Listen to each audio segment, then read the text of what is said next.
नमस्कार मित्रों, मैं हूं डॉक्टर हरिनिवास और आप सुन रहे हैं संस्कृत साहित्य एवं संस्कृति के चैनल पे केनोपनिषद चतुर्थ खंड, अंतिम खंड, केनोपनिषद का अंतिम वीडियो।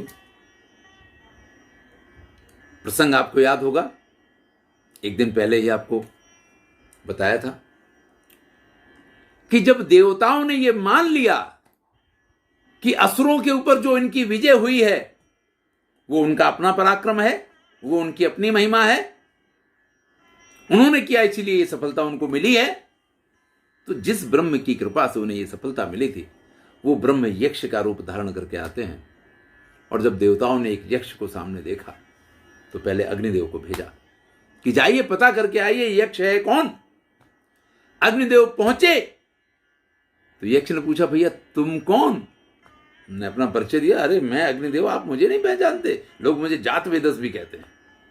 क्या करना आता आपको? तो बोले, इस धरती पे जो कुछ है सब कुछ जला के खाक करने की शक्ति रखता हूं। तो एक तिनका रख दिया है छोटा सा और कहा इसको जला दो, लेकिन अग्निदेव उसको जला नहीं पाए। परिणाम शर्मा के वहां से चले गए, लेकिन जानने की कोशिश नहीं की यक्ष कौन है। यही वायुदेव के साथ हुआ। पिछला वीडियो आप सुन ही चुके हैं, इसलिए पुनः उसको नहीं दोहरा रहा हूं। इसके बाद इंद्र वहां जाते हैं उस यक्ष को जानने के लिए, लेकिन यक्ष तो वहां से गायब हो गए। वहां उनको दिखाई देती है हेमवती उमा। तो उमा से वो पूछते हैं कि ये यक्ष कौन थे? तब उमा जी कहती हैं, सा ब्रह्मेति होवाच। भैया वो ब्रह्म थे, वही वो शक्ति है, वही परब्रह्म परमात्मा है। ब्रह्मणो वा एतद विजय, जिनकी महिमा से तुमने इस प्रकार से विजय प्राप्त की है। महीयध्वमिति, और तुम इस प्रकार से महिमावान हुए हो। आज तुम जो कुछ दिखाई दे रहे हो ना, आप धनवान हो, आप विद्वान हो, आप महान हो, आप शक्तिमान हो, आप देदीप्यमान हो, आप जो भी हो उस ब्रह्म के अंश की वजह से हो, उसी की महिमा की वजह से हो। तब इंद्र को समझ में आया, मैंने आपसे कहा था कि आपको तैयार रहना है। जब आप बराबर बुद्धि के साथ, हेमवती यानी उस बुद्धि के साथ बैठ करके विचार करते हैं कि अग्नि को तिनका जलाने में सफलता क्यों नहीं मिली, वायु को वो तिनका उड़ाने में सफलता क्यों नहीं मिली, आपको असफलताएं क्यों मिल रही हैं, जब आप इस पे विचार करते हैं तो आपको ये एहसास होता है कि उसकी सत्ता के बिना तो पत्ता भी नहीं हिला करता। जब उमा ने ये बात कही ततो हैव विदांचकार ब्रह्मेति, तब इंद्र को एहसास हुआ कि रे भैया, हम ही सबसे बड़े नहीं हैं, हम ही सर्वे सर्वा नहीं हैं, हमारे ऊपर कोई है जिसका हाथ हमारे सिर पे है तो मैं महिमावान हूं। अच्छा, तो वो ब्रह्म, अरे अब वो ब्रह्म का जो एहसास है, तब इंद्र उस ब्रह्म को पहचान पाए।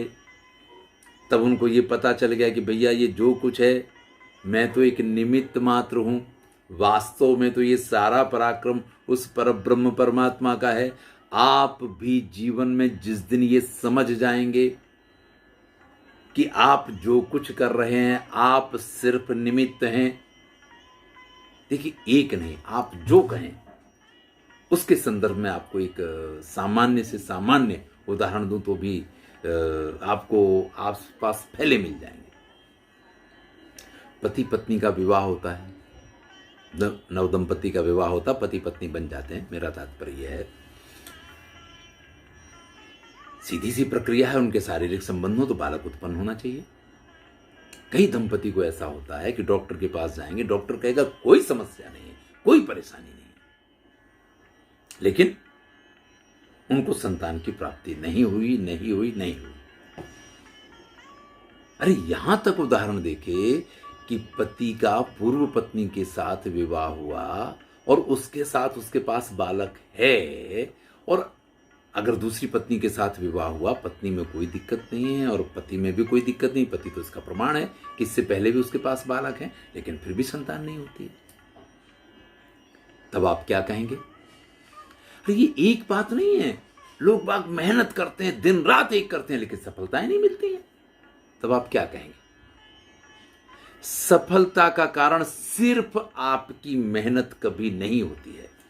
सफलता का कारण आपकी मेहनत के साथ उस ईश्वर का आशीर्वाद होना बहुत जरूरी होता है, और वो ईश्वर आपको आशीर्वाद देने के लिए कभी साक्षात रूप धारण करके नहीं आएगा। ये तो बहुत भाग्यशाली हैं अग्निदेव, वायुदेव और इंद्रदेव कि उन्होंने यक्ष के दर्शन किए हैं। आपको तो उसके दर्शन भी नहीं होते हैं, और जिस रूप में दर्शन होते हैं उस रूप में हम पहचानते ही नहीं है। माता पिता कुछ इस प्रकार के लोग होते हैं जो हमारे लिए वही कार्य करते हैं, लेकिन उनके प्रति हमारे मन में कोई ऐसी भावना नहीं होती। चलिए, इंद्र को एहसास हो गया कि वही ब्रह्म है। इंद्र इस बात को समझ गए। हम आप भी समझ जाएं तो अच्छी बात है। अब जरा आगे चलते हैं। दूसरा मंत्र है तस्माद्वा एते देवा अतितराम इवान अन्यान देवान यद अग्नि वायु इंद्रस्ते हो नेदिष्टम बस प्रसुस्ते हीनत प्रथमो विदान चकार ब्रह्मेति। अब भैया इतने सारे देवता हैं, वेदों में देखें सबसे ज्यादा जो सूक्त हैं, मंत्र हैं, वो इंद्रदेव को लेकर के हैं, उसके बाद अग्निदेव को लेकर के हैं, क्योंकि भैया सबसे पहले इन्हीं ने यक्ष के रूप में, तो यक्ष के रूप में ब्रह्म का साक्षात्कार किया। भले तब नहीं पहचान पाए, लेकिन वो पर ब्रह्म तो ऐसा है कि आपको कल्पना में भी उसका साक्षात्कार हो जाए ना, तो भी सोई जाने जेहि देहु जनाई, और जानत तुम्हें हो जाए, फिर तो उसको जानने के बाद वो उसी का स्वरूप हो जाता है। तो ये कहते हैं कि वायुदेव और अग्निदेव और इंद्र सभी देवताओं में इनको श्रेष्ठता इसीलिए प्राप्त हुई क्योंकि उन्होंने प्रथमो विदान चकार ब्रह्मेति, पहले किसी न किसी रूप में ये जाना कि वो यक्ष जो हैं वो ब्रह्म हैं, तो इसीलिए महिमावान है। अब जीवन में आप भी समझ लीजिए, जिस दिन आपको ये विश्वास हो जाएगा, जिस दिन आप इस बात को समझ जाएंगे कि ये ब्रह्म है, उस दिन आपका स्वरूप बदल जाएगा, लोगों के बीच में आपकी प्रतिष्ठा बदल जाएगी। आप ब्रह्म को जान जाएंगे ना, जो थोड़ा सा भी उनको पहचान जाते हैं ना, वो कोई धर्म गुरु बन जाएगा, कोई पता नहीं राजा बन जाएगा, कोई क्या क्या स्वरूपों में तुरंत ही उनके अंदर वो उसका तेज इस प्रकार से देदीप्यमान होने लग जाता है कि लोग उसके आगे पीछे घूमने लग जाते हैं।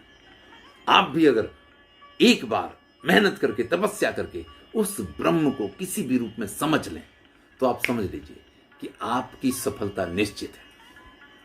तस्माद वा इंद्रो अतितराम इमान्यान देवान। अब ये अग्नि, वायु और इंद्र में भी इंद्र को सबसे श्रेष्ठता का पद प्राप्त हुआ। क्यों प्राप्त हुआ? ये ने एदम निष्ठम पस्पर्श सा हेनम प्रथमो विदान चकार ब्रह्मेति, क्योंकि उमा के पास से, देखिए वायु और अग्नि तो ऐसे ही वापस चले आए, तो जान के नहीं आए यक्ष है कौन, उन्होंने यक्ष के दर्शन ही किए थे, लेकिन इनको यक्ष के दर्शन तो दूर से हुए थे, लेकिन पास में जाकर के इनको ये पता चला कि वही ब्रह्म थे। तो सबसे पहले इंद्र को ये पता चला कि ये ब्रह्म, यक्ष कोई और नहीं, ये ब्रह्म है। तो ब्रह्म को सबसे पहले जानने के कारण इंद्र जो है वो इस प्रकार से श्रेष्ठ और सबसे अतितराम ईमान अन्यान देवान, इन सभी देवताओं से श्रेष्ठ माने गए या बने। इसके बाद अग्नि और वायु का नंबर इसीलिए आया क्योंकि उन्होंने दर्शन तो किए थे, लेकिन उनको समझने में जब इंद्र ने जाके कहा अरे यार वो तो ब्रह्म थे, तब पता चला होगा ना, वो पहले नहीं पहचान पाए, इसलिए इंद्र से उनका कम महिमा है। अब यहां इंद्र के महिमा या अग्नि और वायु के महिमा की बात मैं नहीं कर रहा हूं। आप समझ लीजिए कि जो ब्रह्म के जितने नजदीक जाएगा वो उतना श्रेष्ठ और तेजस्वी हो जाएगा, लोग उसके पीछे उतना अधिक मान सम्मान देंगे, और जो उससे कम उसको उतना कम। बस ये तथ्य आप यहां जान लें तो आपको ब्रह्म को जानना बहुत जरूरी है। आप जितना उसके नजदीक चले जाएंगे, आप समझ लीजिए कि संसार उतना अधिक आपको आदर सम्मान देगा। ये निश्चित है, ये यहां पे आपको समझाया जा रहा है। तस्यैष आदेशो यदेतद विद्युतो व्यद्युत्तदा इति न्यमीमिषदा इत्य अधिदैवतम। भाई उस ब्रह्म का यही आदेश है। देखिए, मैंने आपसे कहा कि ब्रह्म कभी भी स्वयं साक्षात रूप में आपके पास आकर के कोई बात कहने के लिए नहीं आएगा, लेकिन अगर आप समझदार हैं तो वो इशारे में आपको आदेश करता है। और इशारा भी कैसा होता है? विद्युतो व्यद्युत्तदा। जैसे बिजली चमकती है ना, हमारे मन के अंदर, हमारे हृदय के अंदर कभी कोई एक ऐसी चमक आती है जो हमें कुछ समझा के चली जाती है, या हमें एक इशारा दे के चली जाती है कि देखो ऐसा करने जैसा है, देखो इसमें आपको सफलता मिलेगी, देखो। लेकिन कई बार जो समझदार लोग होते हैं ब्रह्म के उस इशारों को समझते हैं और उसके अनुसार व्यवहार करते हैं और उनको जीवन में सफलताएं मिलती हैं। और कुछ लोग ऐसे होते हैं, अरे यार पहले एक बार विचार तो ये आया था कि ऐसा कर लें, लेकिन फिर मुझे लगा कि ऐसा करने में क्या फायदा है। भैया वो जो 1 सेकेंड वाला विचार होता है ना, कह रहे हैं तद एस आदेशो यदेतत विद्युतो व्यद्युत्तदा। ये जो बिजली की तरह चमक आती है एक, वही उस ब्रह्म का आदेश हुआ करता है। अब आपका नियमिषदा, आपकी पलक निमेष जब झपकती है, ये इतना छोटा सा आदेश होता है, या ये इशारा इतना सा ही होता है। ये बड़ा लंबा चौड़ा कोई आपको व्याख्यान नहीं देगा जैसे मैं आपको दे रहा हूं। ब्रह्म की तरफ से जब संदेश आएगा तो आपके पास कोई व्याख्यान नहीं देने बैठेगा जैसे मैं आपको दे रहा हूं। फिर से समझ लीजिए, वो तो एक चमक सी, बिजली सी कौंध जाएगी, चमक जाएगी। और यही आधिदैविक उपदेश है। मतलब आपको समझा रहा हूं कि ब्रह्म की सत्ता को समझना है तो बिजली जब चमकी है आपके माइंड में, उस समय जो संदेश आया है, जो आदेश आया है, उस संदेश, उस आदेश पर ध्यान दीजिए। अंधेरी रात हो, आकाश में बादल छाए हुए हों, आप जा रहे हैं, ऐसे में आकाश में जब बिजली चमक जाती है ना, तो आप इतनी जल्दी से नजर दौड़ा करके पूरे रास्ते को देख लेते हैं कि वहां तक तो मैं आराम से जा सकता हूं। आजकल तो रोड और स्ट्रीट लाइट सब कुछ ऐसी हो गई कि बारिश में भी ये सब जलती रहती हैं। लेकिन मुझे मेरा बचपन याद आता है, नैमिषारण्य में जब पढ़ा करता था तो कई बार अगर बाहर निकलना हो जाए और वापस आ रहे हों तो तब तो लाइट थी नहीं, बिजली का तो मतलब उसी समय खंबे वंबे लगे थे, आई थी, और कोई बहुत अच्छा नहीं मानता था इसको।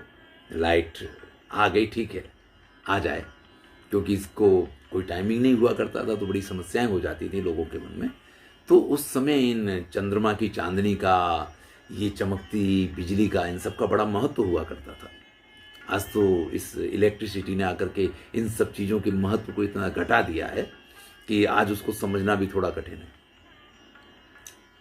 तो दिमाग में भी जब बिजली चमकती है ना, तो हमें उस बिजली की चमक की आदत नहीं रह गई है, लेकिन अब आदत डाल लीजिए। यहां ये कहा है यही उसका आदेश है और उसको समझने का यही एकमात्र साधन है।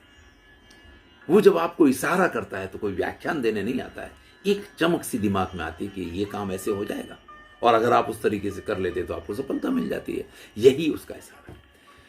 अथ अध्यात्मम यदेतद गच्छतीव सा मनो अनेन चैतद उपस्मरत्यभीक्षण संकल्पः।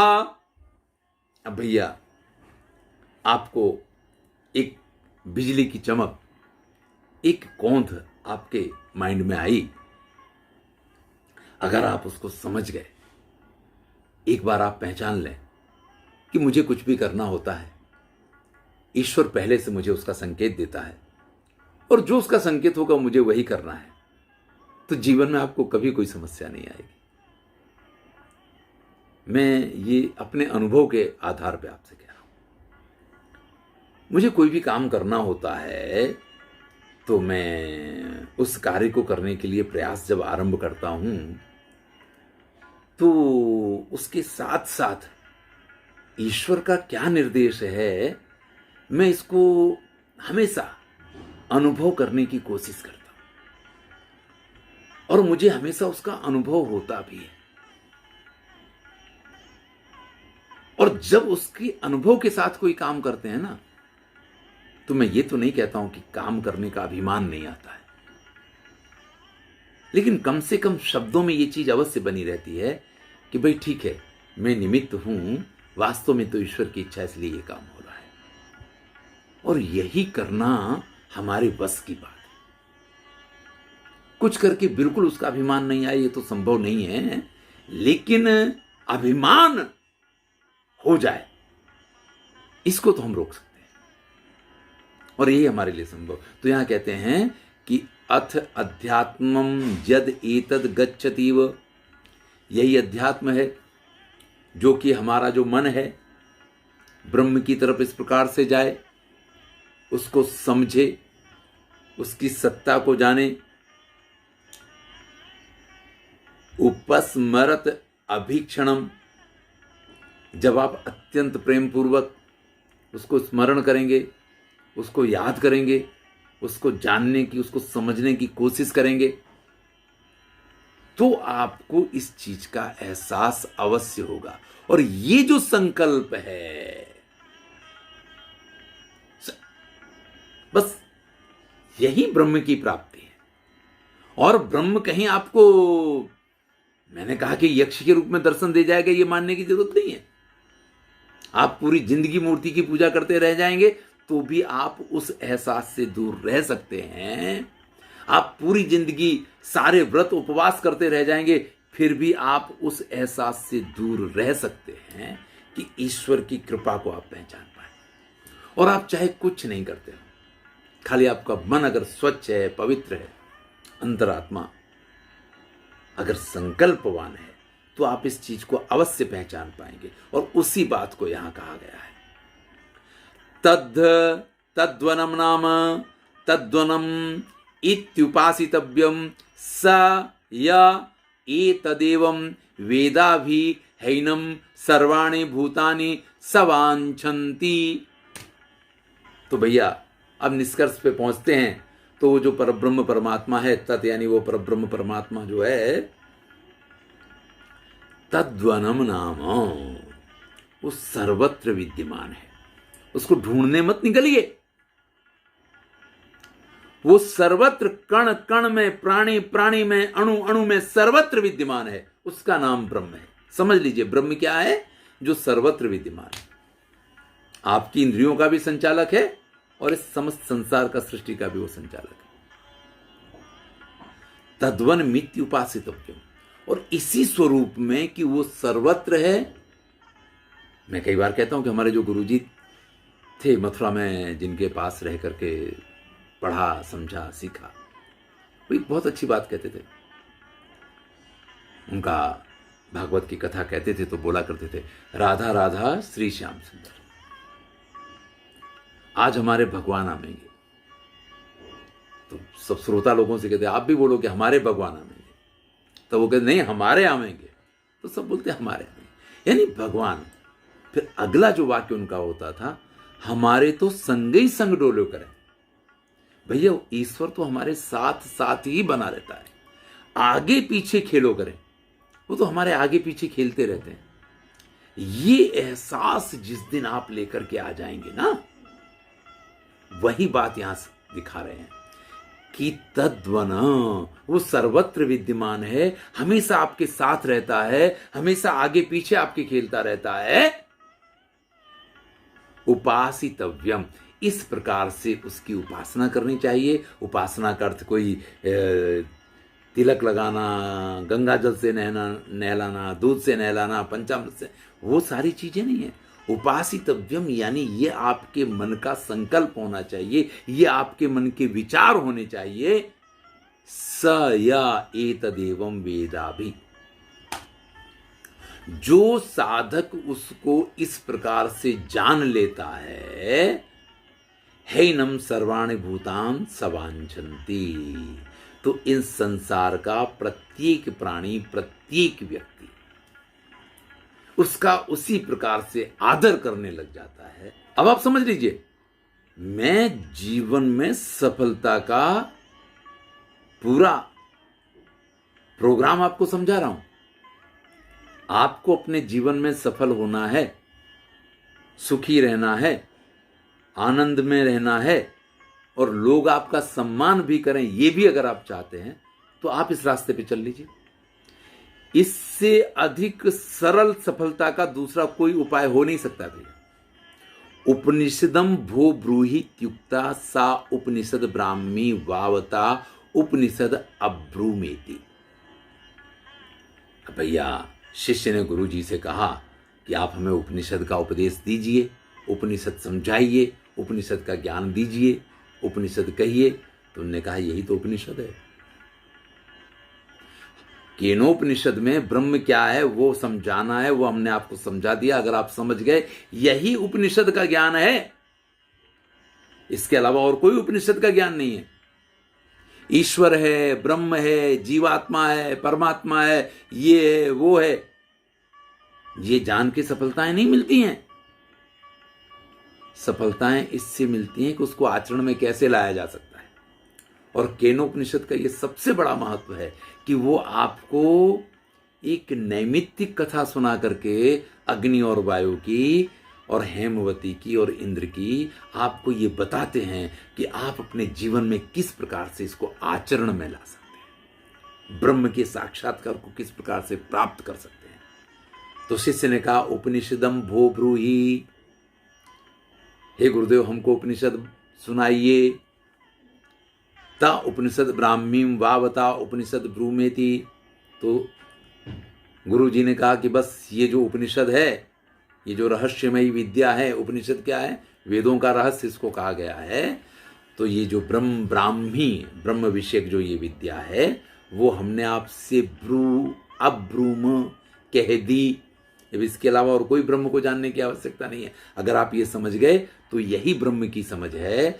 यानी इसको जानने के बाद आपको और कहीं किसी भी प्रकार से कोई पूजा पाठ ये वो करने की आवश्यकता नहीं है। अगर आप एक बार इस तरीके से ब्रह्म की सत्ता का स्वीकार करके और सबके साथ व्यवहार करने लग जाते हैं और ब्रह्म की सत्ता को समझने लग जाते हैं, अगर वो आपके संकल्प में आ जाता है, इस प्रकार से अगर आप उसकी उपासना करते हैं, तो आप किसी को दुखी नहीं करेंगे, आप किसी को धोखा नहीं देंगे, आप किसी के साथ कोई गलत काम नहीं करेंगे, क्योंकि सर्वत्र ब्रह्म है, ये तो कह ही दिया गया है आपसे। तो फिर क्या होगा, कहा है इससे पहले मंत्र में तद्वना, जो सर्वत्र विद्यमान है। तो फिर जब आप किसी के साथ गलत नहीं करेंगे तो आपके साथ गलत नहीं होगा, तो आप सुखी रहेंगे। और यही तो ज्ञान है यार। और ज्ञान किसका नाम है? तस्मई तपो दमः कर्मेति प्रतिष्ठा वेदा सर्वांगानि सत्यम आयतनम। अब अगर आपको ये करना है, यानी ब्रह्म को इस प्रकार से अपने आगे पीछे खेलता हुआ करना है, और अगर आप ये चाहते हैं कि ये गुण आपके साथ आए, तो आपको किन किन चीज़ों का ख्याल करना अपने जीवन में? तप है, दम है, कर्म है, ये इसको जानने के उपाय हैं। और सत्यम आयतनम, और सत्य जो है वो इसका स्थान है। तो भैया जीवन में तपस्या कीजिए। अगर आप सत्य बोलते हैं तो ये तो सबसे बड़ी तपस्या है। इंद्रियों पे काबू रखिए, अपने कर्तव्य का पालन कीजिए। अगर आप ऐसा करेंगे तो उस ईश्वर की, उस ब्रह्म की प्रतिष्ठा आपके अंदर अवश्य होगी। ये उसके उपाय बताए हैं। क्या क्या उपाय बताएं फिर से देख लीजिए, 8वें मंत्र में दिया हुआ है।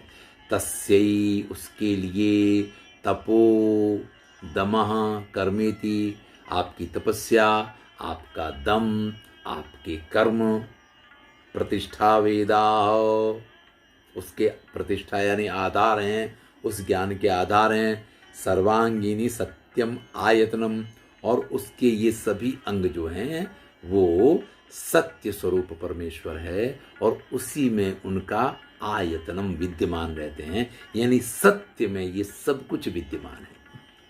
परम परमेश्वर का जो सत्य है, शाश्वत स्वरूप है, वो इसके द्वारा आप उसको प्राप्त कर सकते हैं, समझ सकते हैं। योवा एताम एवं वेदापहृत्य पापमानम अनंते स्वर्गे लोके जेये प्रतितिष्ठति प्रतितिष्ठति।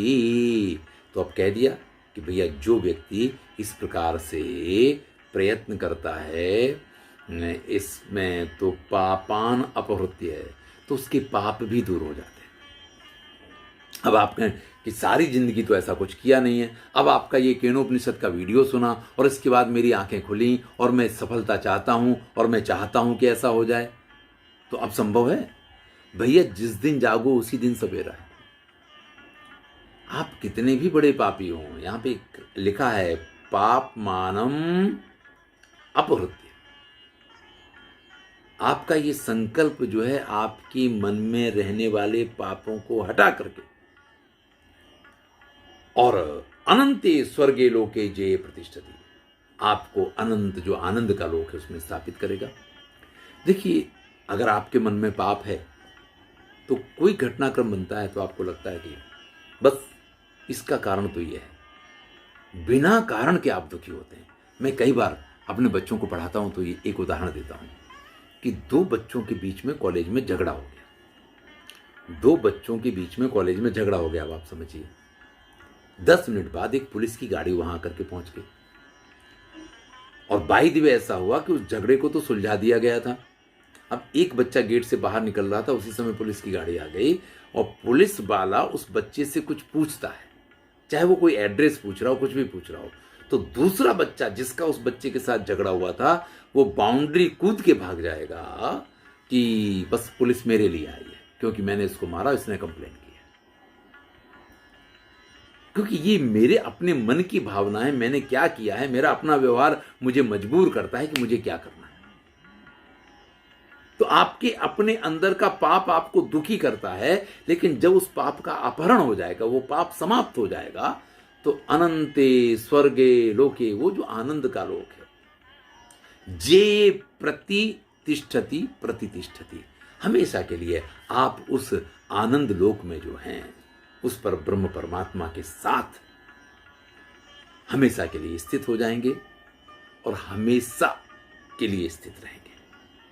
केनोपनिषद का 4th खंड यहाँ पूर्ण होता है, लेकिन इसके बाद इसको लेकर के, क्योंकि मैंने कहा था कि मेरी कुछ बातें आपके साथ शेयर करूँगा, शांति पाठ, और मेरी वो बातें जो हैं अगली वीडियो में आप सुन पाएंगे। अगर आपको ये सब अच्छा लग रहा है तो कमेंट करें, आपकी कमेंट हमारे लिए प्रेरणादायक होती हैं। धन्यवाद। मैं हूँ डॉक्टर हरिनिवास। अगर ये आपको अच्छा लग रहा है तो मित्रों तक इसको अवश्य पहुंचाएं।